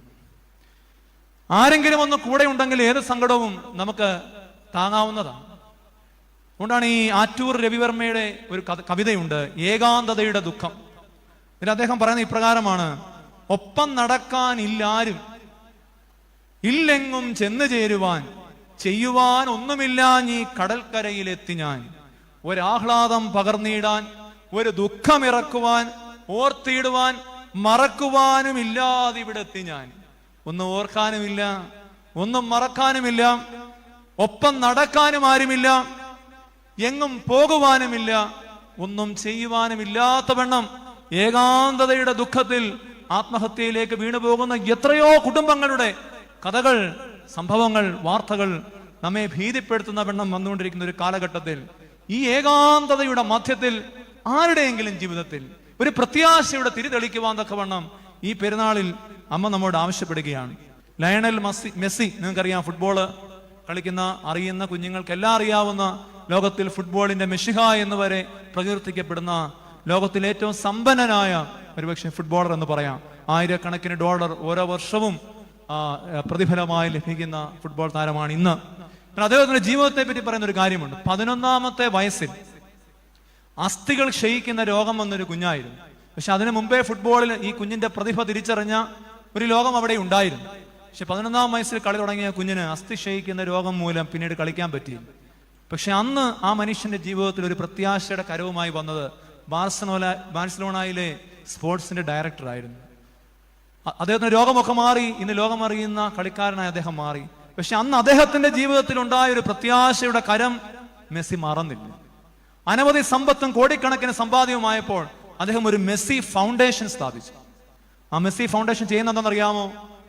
പ്രതിഭയുള്ള കുഞ്ഞുങ്ങൾ, അവർക്ക് എന്തെങ്കിലും രോഗം വന്നാൽ രോഗം മൂലം ചികിത്സിക്കാൻ പണമില്ലാതെ അവരുടെ പഠനമോ അവരുടെ പ്രതിഭയോ നഷ്ടമാകരുത്. ഇന്ന് വരെ ആയിരക്കണക്കിന് കുഞ്ഞുങ്ങൾക്ക് മെസ്സി ഫൗണ്ടേഷൻ ഈ ഒരു പ്രത്യാശയുടെ സുവിശേഷമായി മാറിയിട്ടുണ്ട്. നമ്മുടെയൊക്കെ ജീവിതങ്ങളിൽ ദൈവം നൽകിയിട്ടുള്ള വലിയ നിയോഗമാണ് ആരുടെയെങ്കിലും ഒക്കെ ജീവിതത്തിൽ ഇങ്ങനെയൊരു അമ്മയായി മാറുക എന്നുള്ളത്. ഈ അമ്മയുടെ പെരുന്നാൾ നമ്മോട് ആവശ്യപ്പെടുന്ന പ്രധാനപ്പെട്ട ഒരു കാര്യവും അതുതന്നെയാണ്. യെശയ്യാപ്രവചനം 58-ാം അധ്യായം 10-ാം വാക്യം: വിശപ്പുള്ളവനോട് നീ താല്പര്യം കാണിക്കുകയും കഷ്ടത്തിലിരിക്കുന്നവന് തൃപ്തി വരുത്തുകയും ചെയ്യുമെങ്കിൽ നിന്റെ പ്രകാശം ഇരുളിൽ ഉദിക്കും, നിന്റെ അന്ധകാരം മധ്യാഹ്നം പോലെ ആയിരിക്കും. നമ്മുടെ ജീവിതത്തിൽ അന്ധകാര അനുഭവങ്ങൾ മധ്യാഹ്നം പോലെയാകണമെങ്കിൽ വിശപ്പുള്ളവന് നീ തൃപ്തി വരുത്തണം. ഈ ഒരു അനുഭവങ്ങൾ നമ്മുടെ ജീവിതങ്ങളിലും ഉണ്ടാകണം. പ്രിയമുള്ളവരെ, എൻ്റെ ജീവിതത്തിലും അങ്ങനെ പ്രത്യാശയുടെ സുവിശേഷമായി മാറിയ ഒരു മനുഷ്യനുണ്ടായിരുന്നു. നമ്മിൽ നിന്ന് ഈ അടുത്ത് കടന്നുപോയ പരിശുദ്ധ ബസേലിയോസ് പൗലോസ് തുതിയൻ ബാവാ തിരുമേനി, അദ്ദേഹത്തോടൊപ്പം 12 വർഷത്തോളം ആയിരിക്കുവാൻ തക്കവണ്ണം കഴിഞ്ഞു. 21 വർഷം അദ്ദേഹത്തോട് ചേർന്ന് ശുശ്രൂഷകളിലായിരിക്കുവാനും ദൈവം ഒരു മഹാഭാഗ്യം തന്നു. ആ പരിശുദ്ധനായ പിതാവ് അനേകരുടെ ജീവിതത്തിൽ പ്രത്യാശയുടെ സുവിശേഷമായി മാറിയ ഒരു പിതാവായിരുന്നു. ഞാൻ അച്ഛനായി 2 മാസം കഴിഞ്ഞപ്പോൾ എനിക്കൊരു കാലിന് വേദന വന്നു. ഞാൻ വലിയൊരു ട്രീറ്റ്മെന്റിന് തിരുമേനി എന്നെ വിട്ടു. അവിടെ പോയി ചികിത്സ കഴിഞ്ഞ് വന്നപ്പോൾ ഡോക്ടർമാർ എന്നോട് പറഞ്ഞത് 2 ഓപ്ഷനാണ്. നിങ്ങൾക്ക് കുർബാന ചൊല്ലുന്ന കാര്യത്തിന് ഇച്ചിരി ബുദ്ധിമുട്ടുണ്ടാകും. സോ 2 ഓപ്ഷനേ നിങ്ങളുടെ മുമ്പിലുള്ളൂ. either you have to change your profession or you have to change your position. ഒരേ സമയം ദീർഘമായിട്ട് നിൽക്കുമ്പോൾ കാലിന് വേദനയുണ്ട്. പ്രത്യേകിച്ച് അങ്ങനെ രോഗമോ പ്രതിസന്ധിയോ മരുന്നോ ഒന്നും പറ്റത്തില്ല. ആ പൊസിഷൻ ഒന്ന് മാറി നിന്നാൽ അതങ്ങ് മാറിക്കോളും. അങ്ങനെ ഒരു പ്രത്യേക തരത്തിലുള്ളൊരു പ്രയാസമാണ്. ഇപ്പോൾ കുർബാന ചൊല്ലുന്നതിനിടയ്ക്ക് നമുക്ക് മാറി നിൽക്കാൻ പറ്റൂ. അപ്പോൾ 2ാമത്തെ option, you have to change your profession. ഇപ്പം വളരെ ആഗ്രഹിച്ച് അച്ഛനായി കഴിഞ്ഞ് 2 മാസം കഴിയുമ്പം മാറണമെന്ന് പറഞ്ഞാൽ കുർബാന ചൊല്ലാൻ പറ്റില്ല. ഞാൻ വളരെ മാനസികമായിട്ട് തകർന്നു പോയി. വളരെ മാനസികമായി തകർന്നാണ് വരുന്നത്. 2008-ലാണ് സംഭവം. 2 മാസത്തോളം ഞാൻ കുർബാന ചൊല്ലാതിരുന്നു. പക്ഷെ അവിടെ ഇരുന്ന് പ്രാർത്ഥിച്ചു. കുറച്ചൊക്കെ ധൈര്യമൊക്കെ വന്നു കഴിഞ്ഞ് ഞാനും എൻ്റെ ഭാര്യയുമായിട്ടൊക്കെ ആലോചിച്ചിട്ട് ഒരു ദിവസം അവളുമായും ആലോചിച്ചിട്ട് ഒരു തീരുമാനം ഞാൻ എടുത്തു. ഞാനങ്ങ് എടുക്കുകയാണ്, ഞങ്ങൾ 2 പേരൂടെ. ഇപ്പം എന്തായാലും കുർബാന ചൊല്ലാൻ പ്രയാസമാണ്.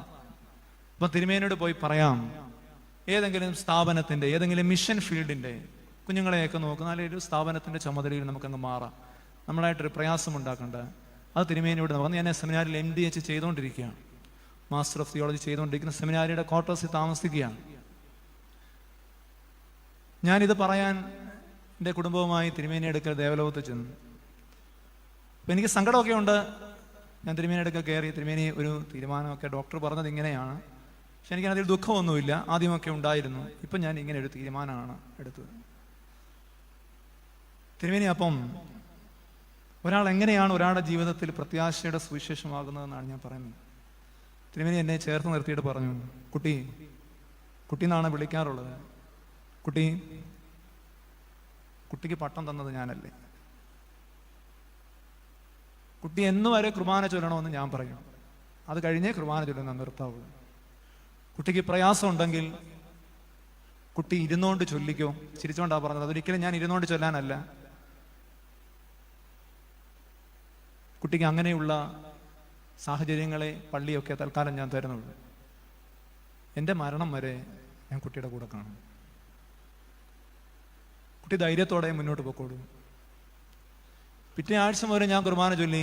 ഇന്നലെയും ഞാൻ കുർബാന ചൊല്ലി. ആ പിതാവിൻ്റെ മധ്യസ്ഥത എന്നെ വഴി നടത്തുന്നു എന്നതിൽ എനിക്ക് സംശയമാണ്. പക്ഷെ ഒരു മനുഷ്യനെ അങ്ങനെ ചേർത്ത് നിർത്തി, കുട്ടി എന്തിനാണ് പ്രയാസപ്പെടുന്നത്, ഞാനുണ്ടല്ലോ, എൻ്റെ മരണം വരെ ഞാനുണ്ടല്ലോ എന്ന് പറയുന്ന ഒരു പിതാവ് നമുക്കിനി ഉണ്ടാകുമോ എന്നെനിക്കറിയില്ല. ഈ അടുത്ത സമയത്ത് ഞാൻ ആശുപത്രിയിൽ കിടന്നപ്പോഴും എനിക്ക് ആകെ മിസ് ചെയ്തത് ആ ഒരു അമ്മയുടെ സാന്നിധ്യമാണ് തിരുമേനിയുടെ. സാധാരണ ആശുപത്രിയിലായാലും ആദ്യം വിളിക്കുക തിരുമേനിയാണ്. കുട്ടി കുഴപ്പമൊന്നുമില്ല കേട്ടോ, വിഷമിക്കൊന്നും വേണ്ട, ഉടനെ ഒന്നും ഇങ്ങോട്ട് വരണ്ട കേട്ടോ, എല്ലാം നോക്കിയിട്ട് വന്നാൽ മതി, ഞാൻ പ്രാർത്ഥിക്കുന്നുണ്ട് കേട്ടോ. അങ്ങനെയൊന്ന് പറയാനുള്ള ഒരു മനസ്സ്, അങ്ങനെയൊന്ന് പറയുന്ന ഒരു പിതാവിന്റെ സ്നേഹം, അങ്ങനെയൊന്ന് പറയാനുള്ളൊരു പ്രത്യാശയുടെ സുവിശേഷം അന്യമാകുന്ന ഒരു ലോകത്താണ് നമ്മൾ ജീവിക്കുന്നത്. അതുകൊണ്ട് എൻ്റെ ജീവിതത്തിൽ പ്രത്യാശയുടെ സുവിശേഷമായി വന്ന ആ മഹാപരിശുദ്ധനായ പിതാവിന്റെ, ഞാൻ പിന്നീട് ആ പിതാവിന്റെ കൂടെ നിന്നത് ആ ഒരു മനുഷ്യൻ തന്ന ജീവിതമാണെന്ന ബോധ്യത്തിലാണ്.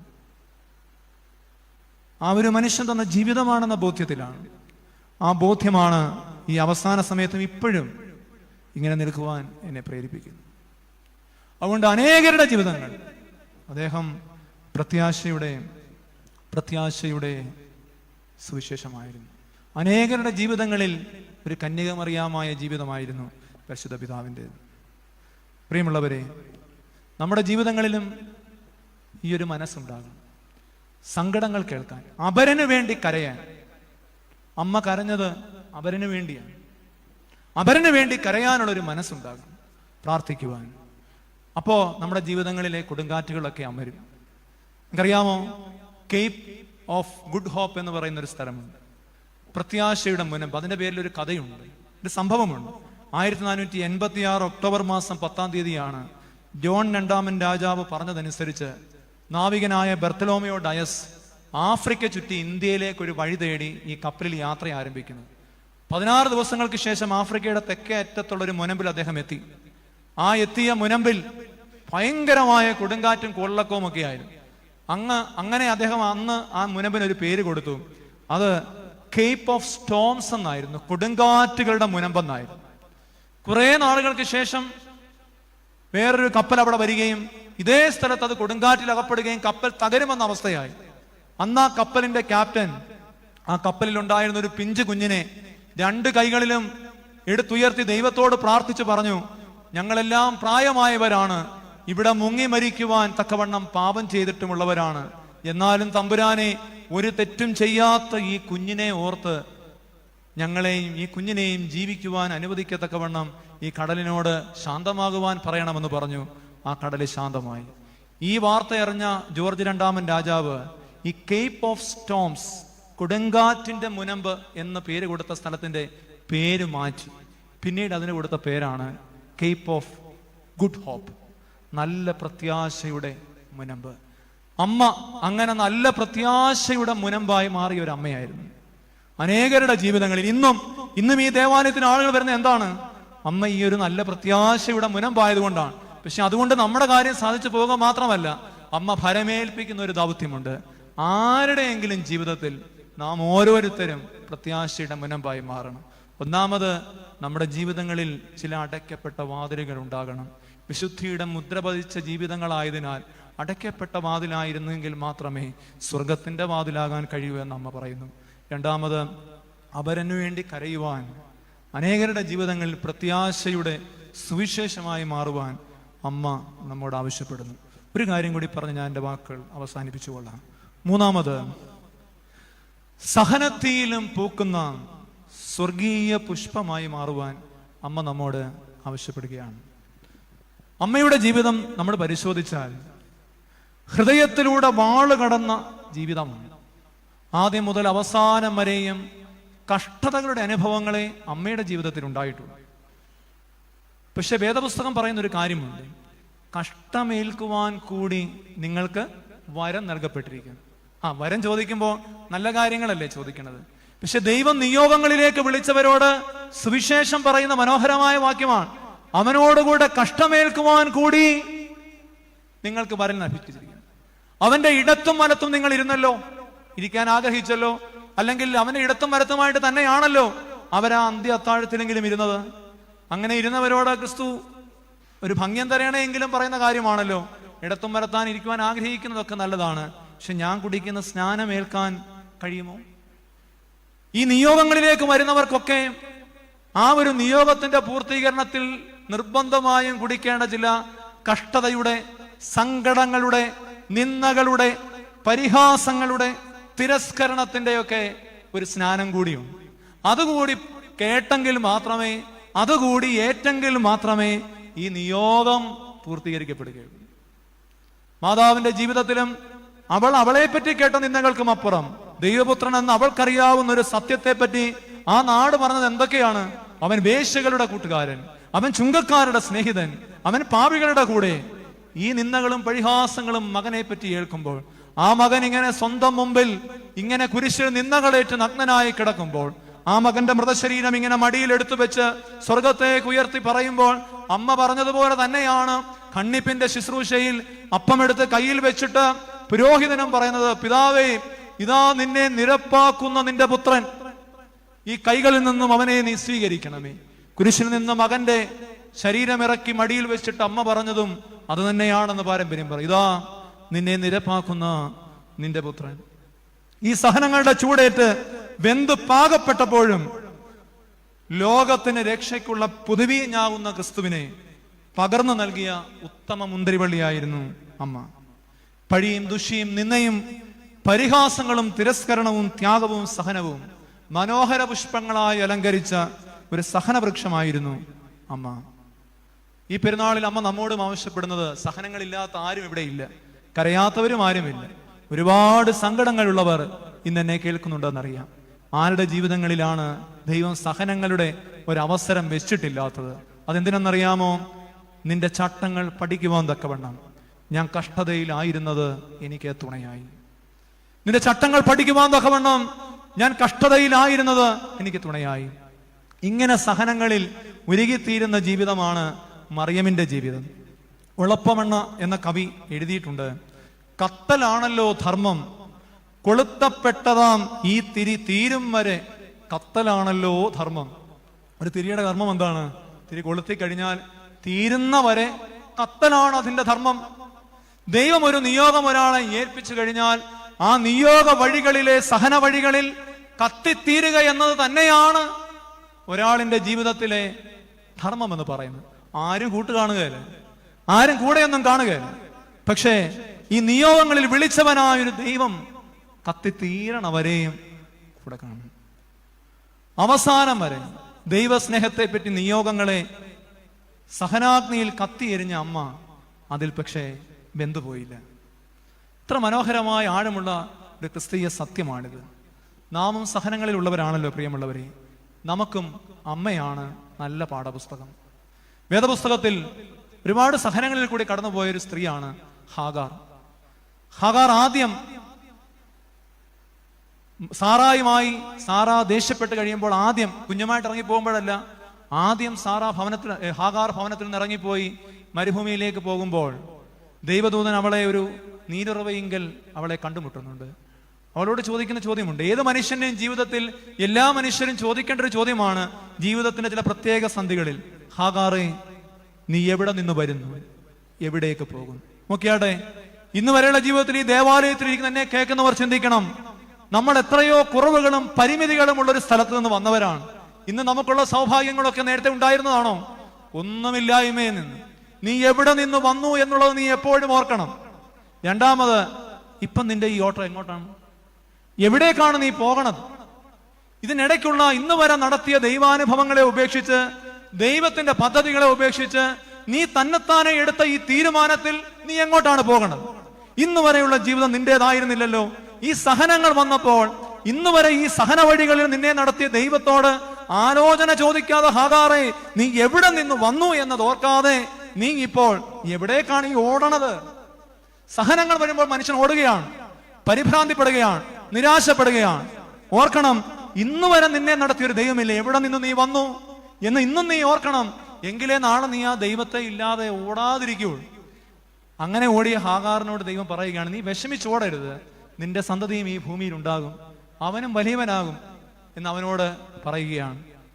അവിടെ ഈ ഭാഗം അവസാനിക്കുമ്പോൾ ഹാഗാർ പറയുന്ന മനോഹരമായൊരു വാക്യമുണ്ട്, എന്നെ കണ്ട ദൈവത്തെ ഞാനും ഇവിടെ വെച്ച് കണ്ടുവല്ലോ എന്ന് അവൾ പറഞ്ഞു.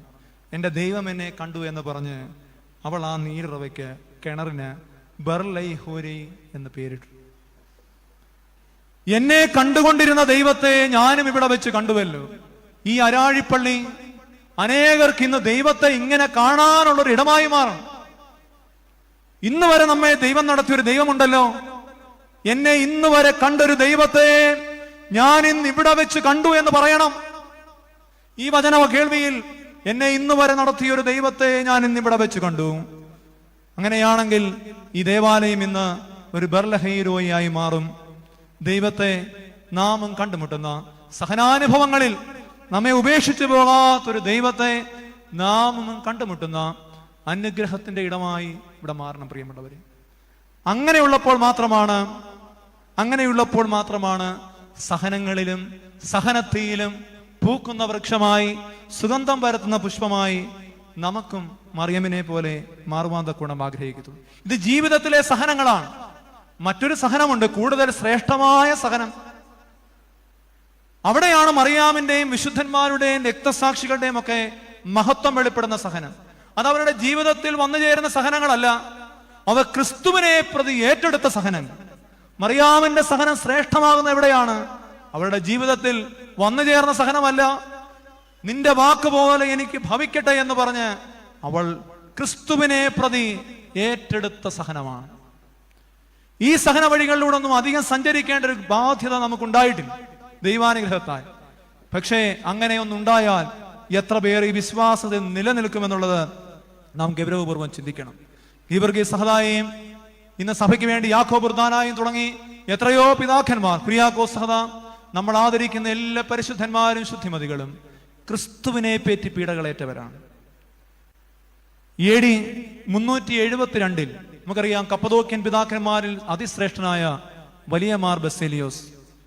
ഈ 372 അറിയോസിന്റെ മതം, പുത്രൻ പിതാവിനോട് സമനല്ല എന്ന് വാദിക്കുന്ന അറിയോന്യ പക്ഷക്കാർ പ്രബലമായി, അവരുടെ മതം ഒരല്പം പ്രബലമായി നിൽക്കുന്ന സമൂഹം, ക്രിസ്തീയ സമൂഹത്തിന് പീഡകളുള്ള ഒരു സമൂഹം. വാലന്റൈൻ ചക്രവർത്തി AD 372 ഈ വലിയ മാർ ബസേലിയോസിന്റെ അടുക്കലേക്ക് സത്യവിശ്വാസം പ്രചരിപ്പിക്കുവാൻ മുന്നിൽ നിൽക്കുന്ന വലിയ മാർ ബസേലിയോസ് എന്ന കപ്പദോക്യൻ പിതാക്കന്മാരിൽ അതിശ്രേഷ്ഠനായ ഈ പരിശുദ്ധ പിതാവിന്റെ അടുക്കലേക്ക് മൊഡേറ്റസ് എന്ന് പറയുന്ന ഏറ്റവും കരുത്തനായ ഒരു ഉദ്യോഗസ്ഥനെ, ബസേലിയോസിനെ കൊണ്ട് ഈ അറിയോന്യ മതം, അറിയോസിന്റെ വേദവിപരീതം സ്വീകരിക്കുവാൻ തക്കവണ്ണം പ്രേരിപ്പിക്കുവാൻ, അത് ഏത് വിധേനയും ഭീഷണി കൊണ്ടോ അല്ലാതെയോ അധികാരം കൊണ്ടോ ബസേലിയോസിനെ ക്രിസ്തുവിനെതിരായി സത്യവിശ്വാസത്തിനെതിരായ മതം സ്വീകരിക്കുവാൻ തക്കവണ്ണം പ്രേരിപ്പിക്കുന്നതിന് മൊഡേറ്റസ് എന്ന് പറയുന്ന ഒരു ഉദ്യോഗസ്ഥനെ ക്രമീകരിച്ച് അയക്കുന്നു. ഇദ്ദേഹം വന്ന് ബെസേലിയോസിനെ കാണുന്നു. പക്ഷെ അദ്ദേഹം ഒരു വിധത്തിലും ഈ സത്യവിശ്വാസത്തിൽ നിന്ന് വിട്ടുമാറുവാൻ തക്കവണ്ണം തയ്യാറായി. അവസാനം അദ്ദേഹത്തെ കോടതിയിൽ ഈ മൊഡേറ്റസ് വിസ്തരിക്കുന്നു.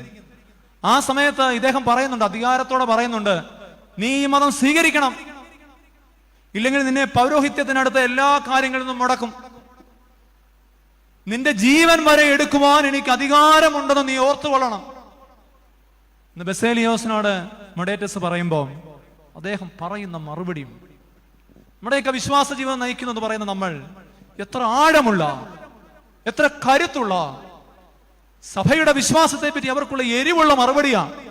എന്നെ കേൾക്കുന്ന യുവജനങ്ങളൊക്കെ പ്രത്യേകമായി ഇത് കേൾക്കണം. അദ്ദേഹം പറഞ്ഞു, ഒരു മറുപടിയാണ്, കോടതിയിൽ വിസ്തരിക്കുമ്പോൾ പറയുന്ന മറുപടിയാണ്. ഇങ്ങനെ പറഞ്ഞ ഭരണാധികാരിയുടെ മുഖത്ത് നോക്കി പറഞ്ഞു, ദൈവത്തോട് എതിർക്കുന്ന സകലത്തെയും ഞങ്ങൾ എതിർക്കും. എത്ര മറുപടിയാണത്! ദൈവത്തോട് എതിർക്കുന്ന സകലത്തെയും ഞങ്ങൾ എതിർക്കും. അഗ്നിയും വാളും വന്യമൃഗങ്ങളും ഞങ്ങൾക്ക് ഭയം ജനിപ്പിക്കുന്ന വസ്തുക്കളല്ല. വാസ്തവത്തിൽ ഞങ്ങൾ അതിൽ സന്തോഷിക്കുന്നു. ഞങ്ങളെ ഉപദ്രവിക്കുക, ഭയപ്പെടുത്തുക, ദണ്ഡിപ്പിക്കുക, നിനക്കിഷ്ടമുള്ളതുപോലെ എന്തും ചെയ്തു കൊള്ളുക, നിങ്ങളുടെ ശക്തിയുടെയും അധികാരത്തിന്റെയും പാരമ്യം വരെ ഞങ്ങളെ കാണിക്കുക. പക്ഷേ സർവശക്തിയും ഉപയോഗിച്ച് ഭീഷണിപ്പെടുത്തിയാലും കപടഭക്തിയുടെയും അബദ്ധവിശ്വാസത്തിന്റെയും ശക്തികളോടും സൈന്യങ്ങളോടും ചേരുവാൻ ഞങ്ങളെ പ്രേരിപ്പിക്കാമെന്നോ വശപ്പെടുത്താമെന്നോ വിചാരിച്ചു പോകേണ്ട എന്നുള്ള ഞങ്ങളുടെ വാക്ക് നിങ്ങളുടെ ചക്രവർത്തിയെ അറിയിച്ചു കൊള്ളുക. ജീവൻ പോകുമെന്ന് പറഞ്ഞൊരു സമയത്ത് ഒരു മനുഷ്യൻ മുഖത്ത് നോക്കി പറയുകയാണ്, ഇനി ജീവൻ പോയെന്ന് പറഞ്ഞാലും ദൈവത്തോട് എതിർക്കുന്ന സകലത്തെയും ഞങ്ങൾ എതിർത്തിരിക്കും. മാതാവിന്റെ ജീവിതവും ഇത് തന്നെയായിരുന്നു.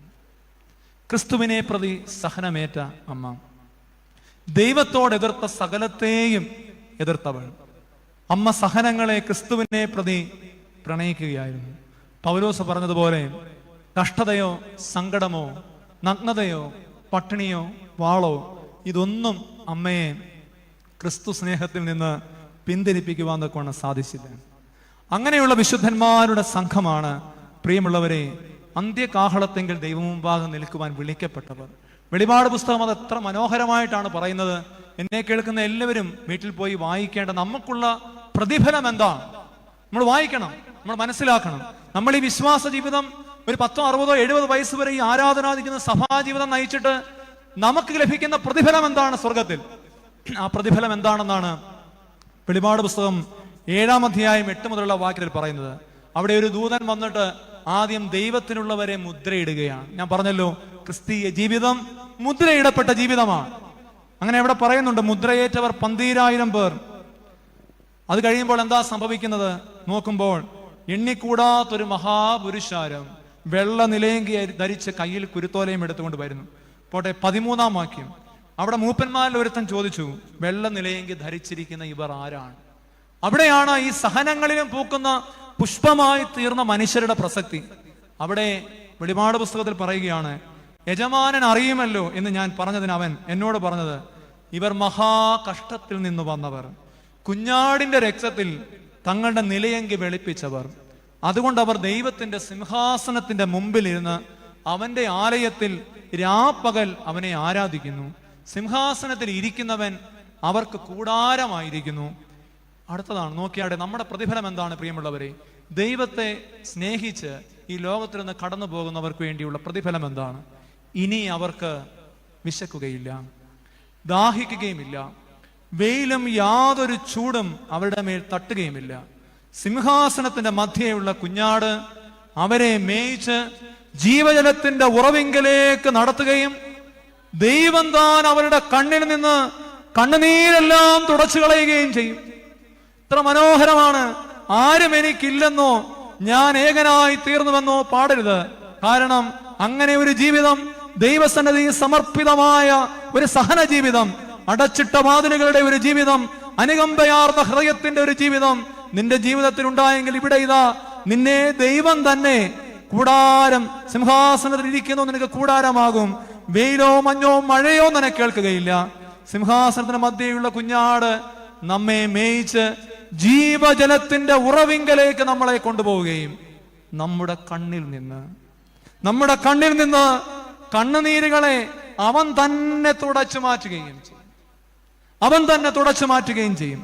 ഇതാണ് വിശ്വാസ ജീവിതത്തിന്റെ, ആഴമേറിയ ദൈവത്തെ ധരിച്ചിരിക്കുന്ന ജീവിതത്തിന്റെ മക്കൾക്കുള്ള പ്രതിഫലം എന്ന് പറയുന്നത്. അങ്ങനെയാണ് സഹനത്തേരിൽ സ്വർഗം പൂകിയ അമ്മയുടെ പെരുന്നാൾ ഈ നമ്മോട് ആവശ്യപ്പെടുന്നത്. സഹനങ്ങളിൽ നാം സ്വർഗത്തെ നോക്കി യാത്ര ചെയ്യണമെന്നാണ്. ലോകം അറിയപ്പെടുന്ന ദൈവശാസ്ത്രജ്ഞനായിരുന്നു പൗലോസ് മാർ ഗ്രിഗോറിയോസ് തിരുമേനി. Loves freedom the grand mystery എന്ന അദ്ദേഹത്തിന്റെ പുസ്തകം. ലോകം അറിയപ്പെടുന്ന ചിന്തകനും എഴുത്തുകാരനും പ്രഭാഷകനും, ഒരുപാട് സമ്മാനങ്ങൾ ലഭിച്ച ലോകം അറിയപ്പെടുന്ന ചിന്തകനാണ്. അദ്ദേഹത്തിന്റെ അവസാന സമയത്ത് എഴുതിയൊരു പുസ്തകമാണ്. ആ പുസ്തകം അവസാനിക്കുമ്പോൾ അദ്ദേഹം പറയുന്നുണ്ട്, Christ is my all, without him I am nothing at all, the life I live is Christ. എന്താണ് പറഞ്ഞതെന്നറിയാമോ? ക്രിസ്തുവാണ് എൻ്റെ സർവസ്വം, അവനില്ലാതെ ഞാൻ ഏതുമില്ല. ഞാൻ ഈ നയിക്കുന്ന ജീവിതം അതാരുടേതാണ്? അത് അവൻ്റെതാണ്. ഒരുപക്ഷെ അമ്മയും ഈ പെരുന്നാളിൽ വിളിച്ചു പറയുന്ന ഒരു സത്യം അതാണ്. എന്താണെന്നറിയാമോ? ക്രിസ്തുവാണ് എൻ്റെ സർവസ്വവും, അവനില്ലെങ്കിൽ ഞാൻ ഏതുമില്ല. ഞാൻ ഈ നയിക്കുന്ന ജീവിതം അവന്റെ ജീവിതമാണ്. ഈ പെരുന്നാളിൽ നമുക്കും പറയുവാൻ തക്കവണ്ണം കഴിയണം, പ്രിയമുള്ളവരെ, ക്രിസ്തുവാണ് എൻ്റെ സർവസ്വവും, അവനില്ലെങ്കിൽ ഞാൻ ഏതുമില്ല. ഞാൻ ഈ നയിക്കുന്ന ജീവിതം അവൻ്റെതാണ്. ഞാൻ എൻ്റെ വാക്കുകളെ അവസാനിപ്പിക്കുകയാണ്. മറിയം ലോകത്തിന്റെ അശുദ്ധികൾക്ക് നേരെ അടയ്ക്കപ്പെട്ട വാതിലായവളാണ്. അവൾ സ്വർഗത്തിന്റെ വാതിലായി മാറി. അപരന്റെ സങ്കടങ്ങൾക്ക് മീതെ പ്രത്യാശയുടെ സുവിശേഷമായി മാറിയവൾ അവളാണ് മറിയം. സഹനത്തിയിൽ വെന്തുപോകാതെ പുഷ്പിച്ച് സുഗന്ധം പരത്തിയ സ്വർഗീയ പുഷ്പമായവൾ അവളാണ് മറിയം. തമ്പുരാനെ പറ്റി അമ്മയുടെ ഈ പെരുന്നാളിൽ ദൈവം തന്ന ജീവിതങ്ങളിൽ ലോകം കയറാതെ നോക്കുവാൻ മറിയമിനെ പോലെ അടയ്ക്കപ്പെട്ട ചില വാതിലുകൾ കൊണ്ട് ആത്മീയമായ ഒരു കോട്ട കെട്ടുവാൻ നമുക്ക് കഴിയണം.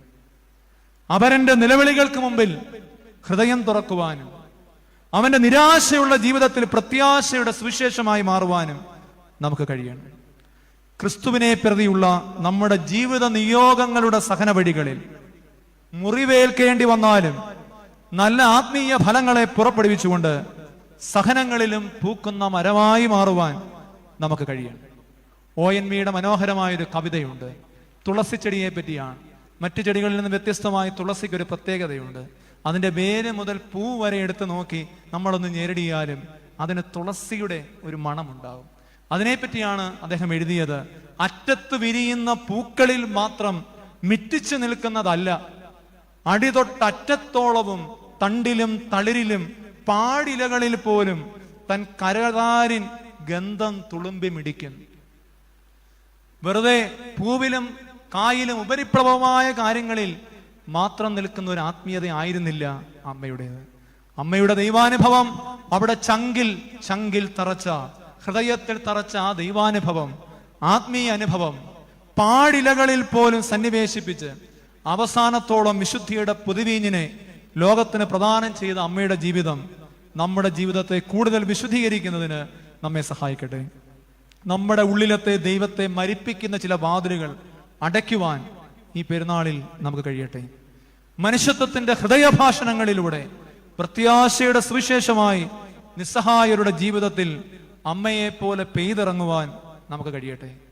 സഹനത്തിയിൽ വെന്തുപോകാതെ ക്രിസ്തു സ്നേഹത്തെ പ്രതി അവിടെയും വിശുദ്ധിയുടെ സുഗന്ധം പരത്തി പുഷ്പിക്കുവാൻ നമുക്ക് കഴിയട്ടെ. അമ്മയുടെ മധ്യസ്ഥത നമുക്ക് കാവലും കോട്ടയമായിരിക്കട്ടെ.